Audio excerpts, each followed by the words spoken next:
අයිබෝවන් සමාවෙන්න අප්‍රේල් මාසෙ ඉවර වෙලා තමයි මට මේක දාන්න සිද්ධ වුණේ. මොකද මම vlog කියනවා කියලා බලාපොරොත්තුනේ මෑත කාලේ නිසා. හරි කමක් නෑ. මේ තියෙන්නේ කොළඹ විශ්වවිද්‍යාලයේ නීති පීඨයේ ලෝ වැසි අවුරුද්ද. හරිම ලස්සනට third year ඒ කියන්නේ තුන්වන වසර සහෝදරත්වයේ විසින් තමයි මේ සැරේ ලෝ වැසි අවුරුදු සංවිධානය කරේ. හරිම අපූර්වට මේ වැඩේ අපි කරලා තියෙනවා. ඉතින් විශේෂයෙන්ම අපේ නීති පීඨයේ තුන්වෙනි වසර විශේෂයෙන්ම ශිෂ්‍ය සංගමයට තමයි මේකේ ප්‍රධාන ස්තුතිය එන්න ඕනේ. ඒ වගේම අපේ හැමෝම පළවන වසර, දෙවන වසර, තුන්වන වසර, හතරවන වසර සියලු දෙනාගේම එකමුතුවෙන් තමයි හරිම ලස්සනට මේ වැඩේ සිද්ධ වුණේ. ඉතින් මේ තියෙන්නේ මම නර්තනයෙන් සම්බන්ධ වුණු නර්තනාංගය. මේ වගේ නර්තනාංග ගොඩක් තිබ්බා. නමුත් මන් ළඟ තියෙන සීමිත වීඩියෝ ප්‍රමාණයෙන් තමයි ඒ කටයුත්ත ඔයගොල්ලොත් එක්ක බෙදාගන්නේ මෙන්න මෙහෙම. බලන් ඉන්නකෝ.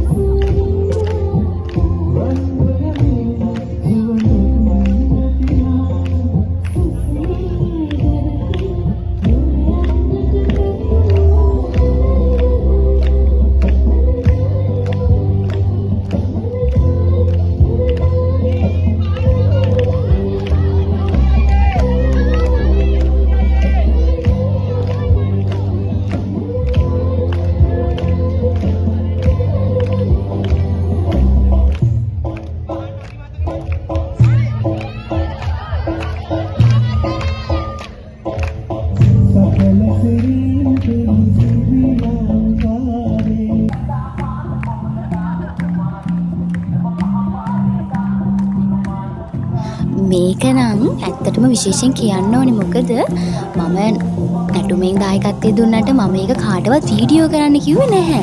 හැබැයි අනේ ඉතින් අපේ හිත හොඳ යාළුවෝ ඉන්නවනේ ඉතින් නේද? ඉතින් ඒ වගේ අපි ශිෂ්‍ය සංගමයේ ඉන්න ලොෂානි කාට හරි කියලා වීඩියෝ එක මට එවලා තියෙනවා. වීඩියෝස් ඒ ටික කරගෙන ඇත්තටම ඒකට ගොඩාක් ස්තුතියි.